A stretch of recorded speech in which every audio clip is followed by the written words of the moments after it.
Unfortunately, many Christians tend to think of Abraham merely as an example of faith and trust in God. This is an important theme in Abraham's life, and it's highlighted in several New Testament passages. But we must never overlook the fact that God commanded Abraham to be obedient, to give him his loyal service. God required loyalty from the patriarch many times. He was to be faithful to God in every circumstance. Perhaps the most dramatic example of a time when Abraham was required to show his loyalty to God is found in Genesis chapter 22, the time when God commanded the patriarch to sacrifice his son Isaac to prove that he loved God more than he loved his son. It would be hard to imagine a higher requirement from God. Although Abraham was required to show faithfulness in this and many other ways, Genesis chapter 12 verse 1 makes clear one of the most important responsibilities Abraham had. There, God said, "Go to the land I will show you." As this passage demonstrates, Abraham was required to go to the land that God would show him. Abraham was to inhabit the land of promise, and this theme appears many times in the stories about the patriarch.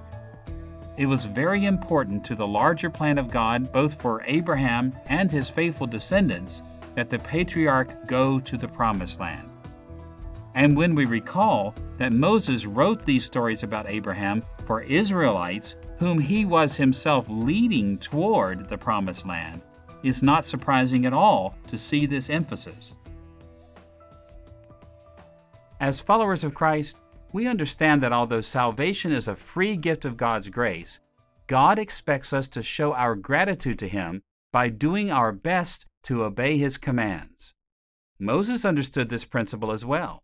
He knew that God's grace to Abraham led Abraham to be loyal to God. And for this reason, we're going to see that the requirement of loyalty appears many times as we study the life of Abraham. Moses knew something about his original Israelite audience. They were prone to forget the importance of faithful living before God. Although God had shown them much mercy as He delivered them from Egypt and sustained them in the wilderness, they turned from God's commandments. And for this reason, one of the main themes in the stories of Abraham was Abraham's loyalty to God. This theme appears so frequently because Moses' original audience, and we today as well, need to be motivated to serve God in faithful obedience. As we have seen so far, God showed much grace to Abraham and required faithful devotion from him. The third theme we should notice in Genesis chapter 12 verses 1 through 3 is the blessings offered to Abraham.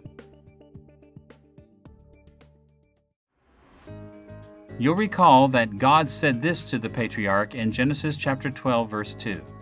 "I will make you into a great nation, and I will bless you. I will make your name great." God offered the patriarch three blessings. In the first place, God said that Abraham would become a great nation. His progeny would grow beyond number, and his descendants would actually become an empire, a grand nation. At that time, Abraham and those who were with him were relatively few in number, and Abraham had no children of his own. Yet God promised that the number of Abraham's descendants would one day be more than the stars in the sky. In the second place, God told Abraham that He would bless him.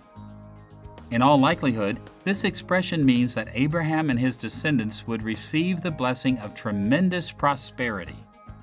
Abraham and his descendants would live in abundance and wealth. They would not be wanderers on the earth, nor would they be mere settlers. As Abraham and his children proved faithful, they would enjoy great prosperity. In the third place, God's offer of blessing entailed the bestowal of a great name on Abraham.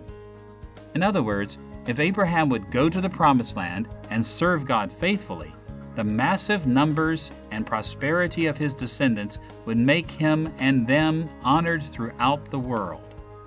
Great glory would come to the patriarch and his faithful descendants. In fact, throughout the stories of Abraham, Moses pointed out over and over that these kinds of blessings were poured out on Abraham. Abraham had sons. He gained wealth as he went from one experience to another. He became a well-known figure in the region. For the Israelites who heard these stories, Abraham's blessings brought great hope for their future blessings as well. The gift of descendants, prosperity, and fame given to the patriarch were mere foreshadows of even greater gifts that God would give to Abraham's faithful descendants. As Christians, we have received so many blessings from God that we can hardly name them all. And of course, the Israelites who followed Moses toward the Promised Land had also received countless blessings from God. They had been delivered from slavery. They had increased in number. They had been protected and sustained throughout their entire journey, and they were on their way to the land of promise, a land of great blessing in the future. But the Israelites were like us. They were prone to forget all that God had done for them and what was in store for them. So Moses wrote about God's blessings to Abraham to remind his Israelite audience of the blessings that God had given them in their lives so that their hearts would be filled with gratitude.